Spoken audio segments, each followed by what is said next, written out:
Hello, good morning बच्चों। कैसे हैं? जैसा कि पिछली कक्षाओं में हमने अपठित गद्यांश के बारे में काफ़ी कुछ जो है आपसे चर्चा किए हैं। एक आपको अभ्यास करने के लिए भी हमने एक मॉडल दिया था या कहिए कि एग्जाम्पल भी दिया था। एक गद्यांश लिख करके उस पर कुछ जो है हम जो है प्रश्नों का निर्माण करके आपको आंसर देने का जो है स्टाइल भी बताए हैं कि ऐसे ऐसे किया जा सकता है, ऐसे करते हैं, ऐसे ही किया जाता है। तो उसी कड़ी को आगे बढ़ाते हुए हम जो है अगला एक और जो है आपको एग्जाम्पल दे रहे हैं। किसका? अनसीन पैसेज का, अपठित गद्यांश का। आइए इसको देखिए और कैसे हमको हल करना चाहिए। हम आपको एक बेस दे रहे हैं, आपको प्रैक्टिस करवा रहे हैं, अभ्यास करवा रहे हैं। जैसे आपका सपोज दैट आपका पैराग्राफ है, जल मानव की मूल आवश्यकता है।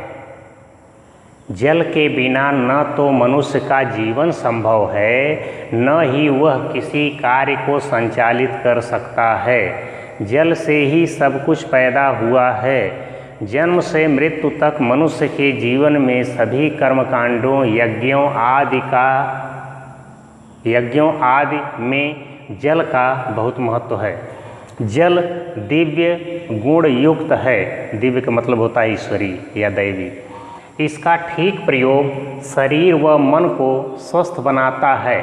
परिणामतः हमारे चेहरे पर एक मुस्कुराहट होती है। जल के अभाव में मनुष्य के प्राण कंठ तक आ जाते हैं और सभी काम अधूरे रह जाते हैं। जल के अभाव में सृष्टि की कल्पना भी नहीं की जा सकती। जल को सम्मान का पर्यायवाची भी माना जाता है। मनुष्य के शरीर में 70% पानी की मात्रा है। पशु पक्षियों का जीवन जल से निर्धारित है। पेड़ पौधों की पानी की आवश्यकता मौसम पर निर्भर है।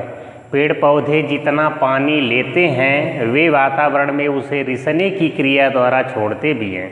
इससे जलवायु में भी सुधार होता है। इस प्रकार जीवन में जल का बहुत महत्व है। जल ही जीवन है या कहिए जीवन ही जल है। जल को पीने व सिंचाई के लिए देना भी एक पुण्य का कार्य माना गया है। जल प्यासे के गले से उतरकर उसे मौत के मुंह से बचा लेता है। इन सभी दृष्टिकोणों से जल की उपयोगिता मनुष्य के लिए और अधिक बढ़ जाती है, और भी बढ़ जाती है। ठीक, ये रहा आपका दिया गया पैराग्राफ। या कल्पना कीजिए कि परीक्षा में यही पैराग्राफ, यही पैसेज आपको दिया गया है, जिस पर आधारित यहाँ जो है 6 प्रश्न दिए गए हैं। क, ख, ग, घ, अंग और च। 6 प्रश्न जो है दिए गए हैं, जिसमें क, ख, ग और घ ये 2-2 नंबर के हैं। यही आपका जो परीक्षा का प्रारूप है या परीक्षा में पूछे जाने वाले प्रश्न पत्र का जो प्रारूप है, यही होता है कि क, ख, ग, घ 2-2 नंबर का होगा, तो आपका 8 नंबर हो गया।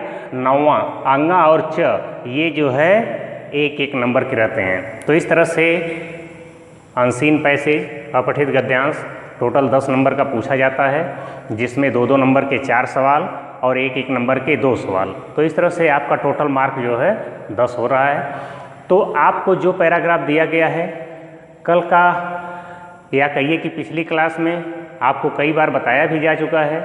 इसको हमें जो है सावधानीपूर्वक, ध्यानपूर्वक, ध्यान देते हुए पढ़ना चाहिए।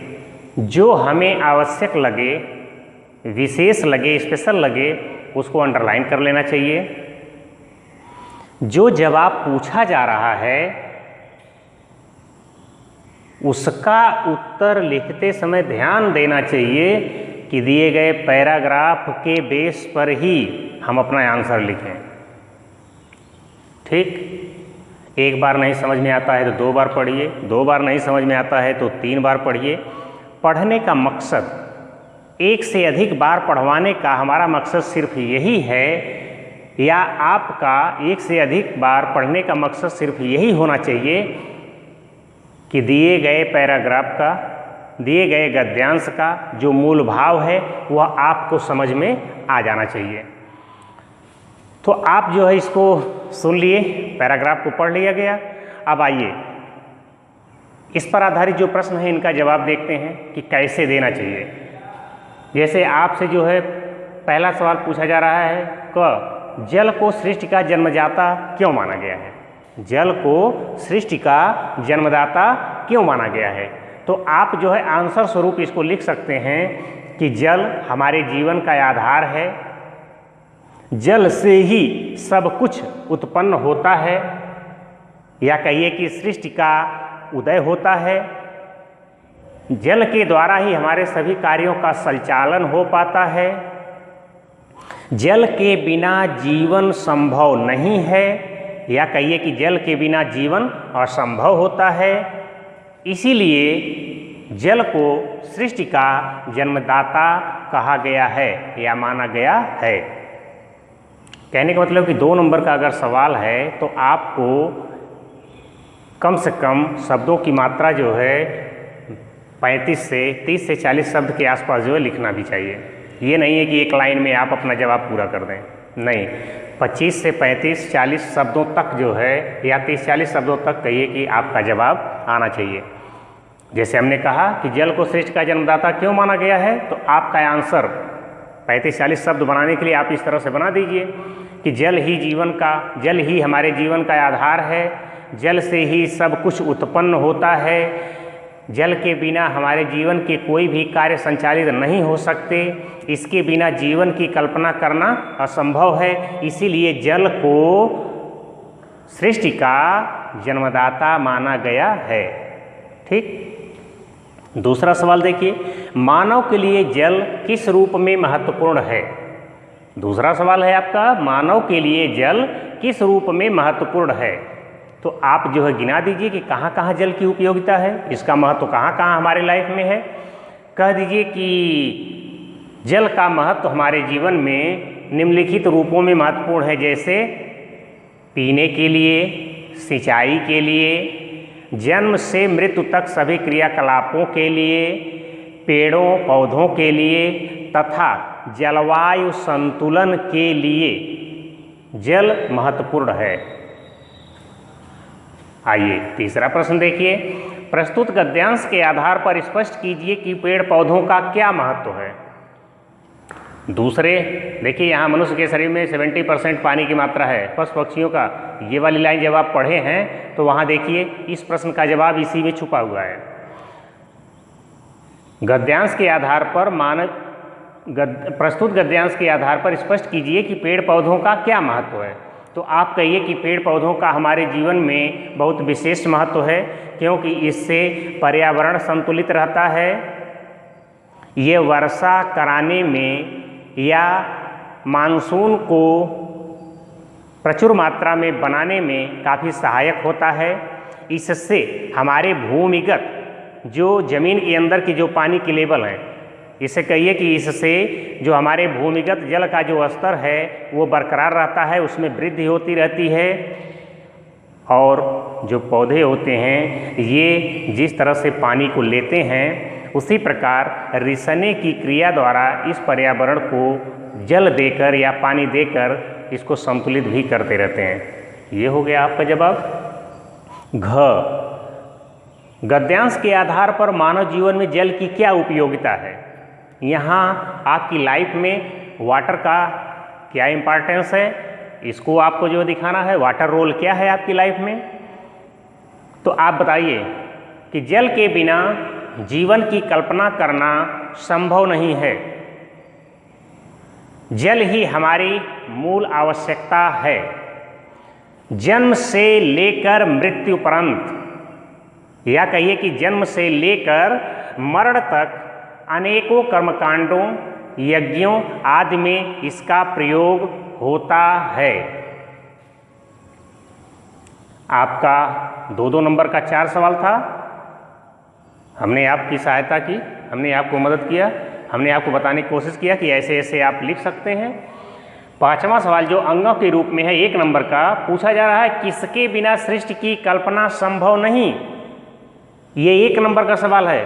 तो यहाँ जो है आप अति लघु उत्तरीय प्रश्न के रूप में आप इसको हल कर सकते हैं। कह दीजिए कि जल के बिना या पानी के बिना सृष्टि की कल्पना संभव नहीं होती। हो गया आपका 1 नंबर का। लास्ट में एक प्रश्न और है अभी च के रूप में, वह भी 1 नंबर का है। कहा जा रहा है कि उपर्युक्त गद्यांश का उपयुक्त शीर्षक दीजिए। उपर्युक्त का मतलब जो ऊपर लिखा हुआ, उपयुक्त का मतलब प्रॉपर, जो उचित हो। उपयुक्त और उपर्युक्त दोनों 2 शब्द हैं, अलग अलग, एक नहीं है। ये मत सोचिएगा कि गलती से मात्रा ऊपर नहीं लगी है, नहीं। उपर्युक्त का मतलब ऊपर लिखा हुआ जो पैराग्राफ है उसकी बात हो रही है। उपयुक्त का मतलब प्रॉपर से है, उचित से है, ठीक से है। तो प्रश्न है आपका उपर्युक्त गद्यांश का उपयुक्त शीर्षक लिखिए।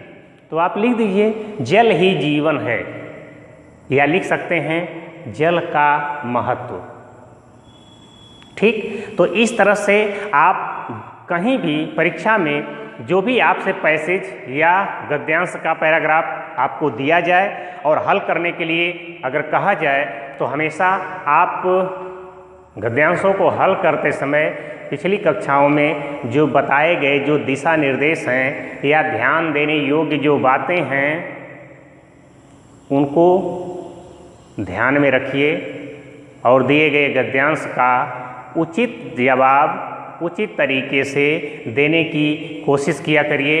मैं यही उम्मीद करता हूँ कि आगे भी आप ऐसा करते रहेंगे और कोई भी ऐसी गलती नहीं करेंगे जिससे आपके अंकों में कटौती हो जाए। ये कोई बहुत बड़ा सवाल नहीं है या कहिए बहुत कठिन चीज़ नहीं है, बस थोड़ा सा आपको अभ्यास करने की ज़रूरत है, भाषा पर अधिकार बनाने की ज़रूरत है, जिसका परिणाम होगा कि आपके जो मार्क हैं वे जो है सेफ रहेंगे, वे जो कटौती उसमें कम हो जाएगी, कम से कम होगी अगर आप त्रुटियां गलतियां कम करेंगे तो इसलिए गलतियों से बचने के लिए, सॉलिड जवाब देने के लिए, उचित जवाब देने के लिए ज़रूरी है कि पिछली क्लास में दिए गए जो भी आपको दिशा निर्देश हैं, वीडियो में जो कुछ भी आपको सावधानी बताई गई है, जो भी ध्यान देने योग्य बातें बताई गई हैं, आप उनको 1 बार 2 बार 3 बार 4 बार आप ध्यान से सुनिए और सुनने के बाद उसको अपने माइंड में रखिए और उसको हमेशा जो है अनसीन पैसेज को सॉल्व करते समय फॉलो करिए। आज की क्लास में मेरा इतना ही, धन्यवाद।